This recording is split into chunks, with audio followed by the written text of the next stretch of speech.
So what I'm gonna do first, I'm gonna remove battery. Why? Because it's the bike gonna be twice lighter and it's gonna be much easier to assemble. Okay, so now we will open that zip ties on our fork. Yes guys, be really gentle here, very careful, so you're not gonna cut any cable, any hydraulic line. Because if you do, that's it. your ride will never happen for next at least 2 weeks.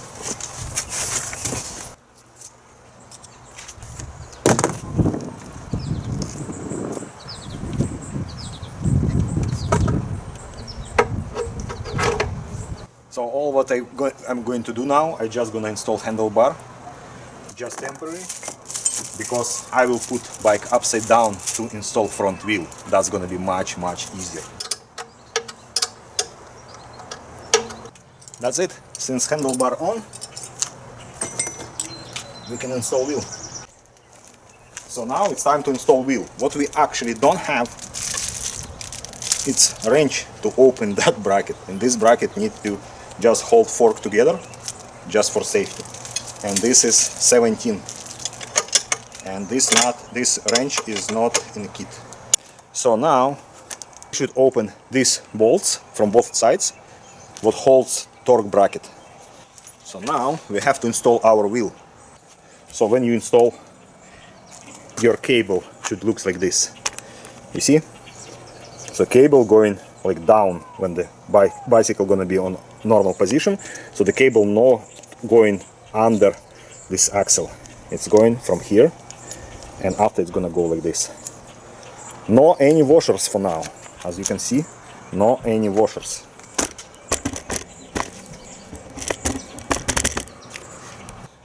So now we're gonna install torque washer.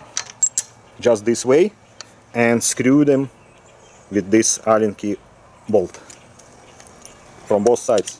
Don't have to be super tight, just common sense. On previous A8 52 volts we had extra torque washer inside on the axle between motor and fork. It's not the case here. Here nothing. It's very tight, it's different motor. Motors are bigger. So as you can see, my calipers still not on. The calipers and all cables we're gonna put on when the bike gonna be on the wheels, not upside down. And like recommendation, once per week, just check if it's still tight, so you're not gonna miss nut. But even if you're gonna miss it, you just need to know it is metric. And it's probably M14. Okay, once bike on this position, wheel installed and rear wheel also there. Okay guys, let's continue to assemble it. First we're gonna install pedals, and after we're gonna install probably lights, and after we're gonna install calipers or whatever. So we have two pedals, and it's marked left and right. And here also on the lever we have left, and from other side is right. Why it's different? Because the thread is opposite. So one side is left threaded, another side is right threaded. Why it's made like this? To prevent pedals from unscrew from the lever. Because while we're pedaling, you actually tight pedal, not unscrew the pedal. So that's the left. And here arrow which way it should go, and it's go very easy. So now, just now, it's actually time to cut zip tie on brake levers. 1 and 2. Why I didn't cut before? Because I was flipping this bike upside down, and it's more chance to get like air in the system if the brake lever is gonna be in the open position. Okay, now it's time for front calipers. We just open that line, just carefully. Do not cut lines on the brake calipers, and here we can see nice and huge calipers. Actually it's like nice and huge, and it looks like 6 piston, but actually it is only 2. So it's 1 piston here, 1 piston here, 2 pistons. But because it's 2 calipers in front, so we would say on front it's 4 piston caliper. Anyway, real motorcycle calipers, as you probably guys know, have like also 2 pistons, and it works perfect. So I'm pretty sure these calipers will work awesome. So all we need to do, we need Allen key, and we need to remove that piece, that spacer. And since you remove this spacer, do not touch brake levers until you install brake calipers, because otherwise you will squeeze your brake pads without rotor inside, and it can cause leak on one of the piston. Just before I install that, what I'm doing, I'm just checking how actually deep that hole and that's deep, and that the bolt plus caliper thickness, and together it's gonna be perfect, because some bikes company have like holes shorter than it actually should be. And before I'm gonna install new caliper, what I would like to do, I would like to check these bolts if the bracket itself tight properly. And that's what I mean, you see, it was very easy to go, so I need to tighten it. Let's see this one, this one also, you see, it's like 1/8 at least turn, and it's very important because what it does, it will create extra vibration, it will create extra wear on the caliper, it will be less braking system, and what is the biggest concern, it will damage the thread inside, because the fork aluminum, this is like piece aluminum, and it will damage the thread and it will be broken in the end. So always check and make sure it's tight. And now, and normally when you install calipers, you see that 2 washers, if you're gonna see, like, look closer, they looks like kind of on that shape. One is going in, another going out, so, and they like kind of playing around each other. So that's usually these washers go between bracket and caliper. And in case your caliper is need to be adjusted, not only like up and down and right, left and right, but also when you need to adjust angle, that's what is that for. But for now I'm not gonna install these washers, because I'm pretty sure this will fit perfect. If it's not, in the future I will install, I mean in the future, a little bit later, I will install these washers proper way. So for now I'm not going to tie this everything, because I'm going to adjust this a little bit later. So once caliper installed, like easiest way to adjust this caliper, it just loose a little bit screws what holds the caliper, apply brake, and as you can see from this position, I'm pretty sure you can see the caliper is moving, and even if it's gonna be like some any position, it's kind of like self-adjusting. You see, the brake pad's moving, so the caliper is going on his natural kind of spot. But the really important things when you adjust calipers like this, you should make sure you see both pistons, or you have 4 pistons, doesn't matter, so you have all 4 pistons, so all pistons actually working. Because what happens sometimes, one side pistons kind of seized and another side working, and in that case when you do this way brake adjustment, it's not proper way. So you have to make sure both pistons is not seized, they both working. In my situation, both working, and since it's sitting on a kind of natural position, I can tie it now. And after that, what I would like to do, I just trying to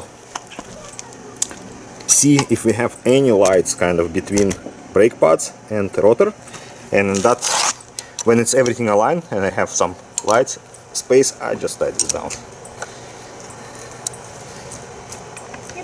So next step, we're gonna connect cable, and I hope it's gonna be visible here, but cable have, you see that arrow. So next step, we're gonna attach cable, but to line up this cable properly, because sometimes you can like actually put like on a wrong way, and since you put in the wrong way, the wheel is not gonna work. So here on the cable, I hope it's gonna be visible. Here on the cable, we have our arrow. It should be visible somehow on the light. Yeah, you see? That arrow. Same arrow we have on other side of the cable. And these two arrows should line up to each other. And this one is here. I can see it's right there. And this one is right here.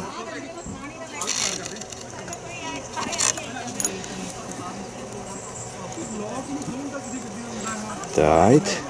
Once you tie it, you press this again and tie it again. So now it's nice and secure. So what else I did here? I just did little bit cable management, as you can see. So what I did, I just like undo that loop and line up everything as it should. Also I attached that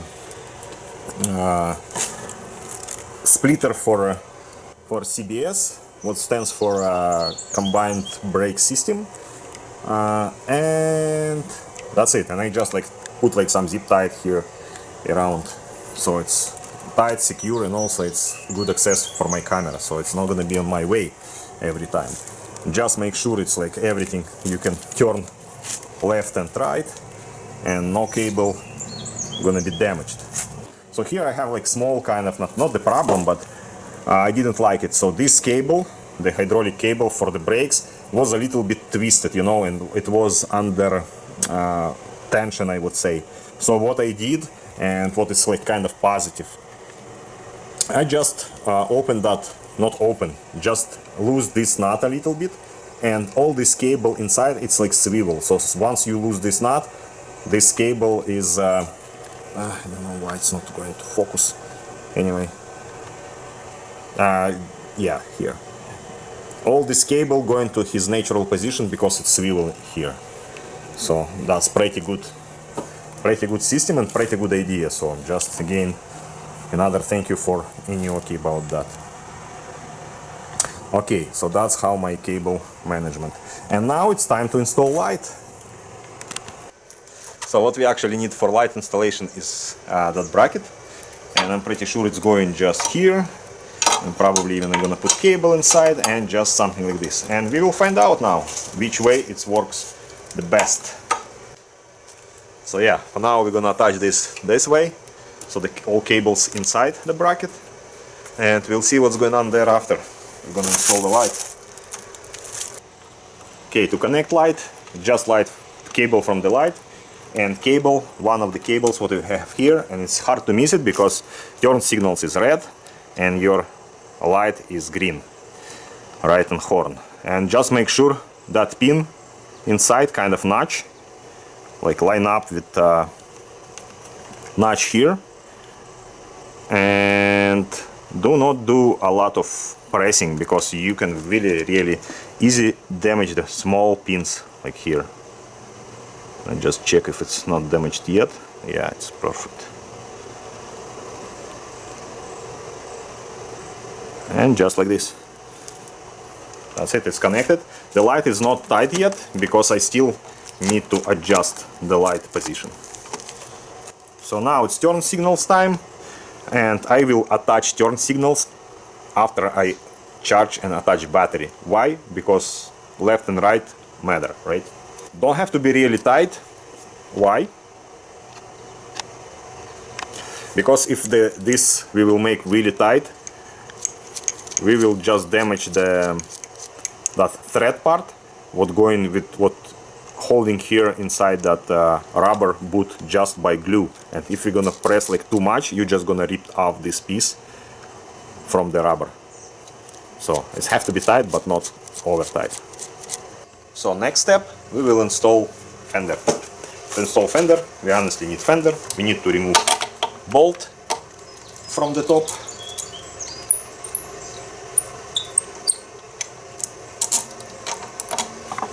Install fender here.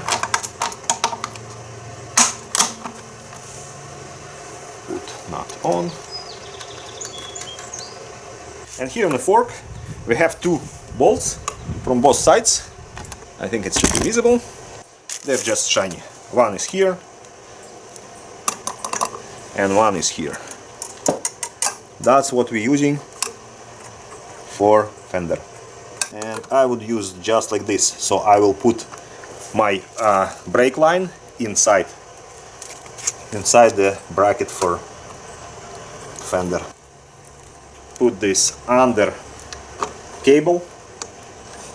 So it's just everything about security, because I don't want this push cable on my outside. And install it. And here's on the front wheel, last step. We have to secure this cable. Actually, we should do this before before even fender. So once you connect it, we have to secure it to the lower bracket. That's it. Now our cable nice and secured. And all what we need to do now is just attach seat, line up properly handlebar, tighten it down, and line up camera angle. That's it. Have a safe ride. See you in the next video.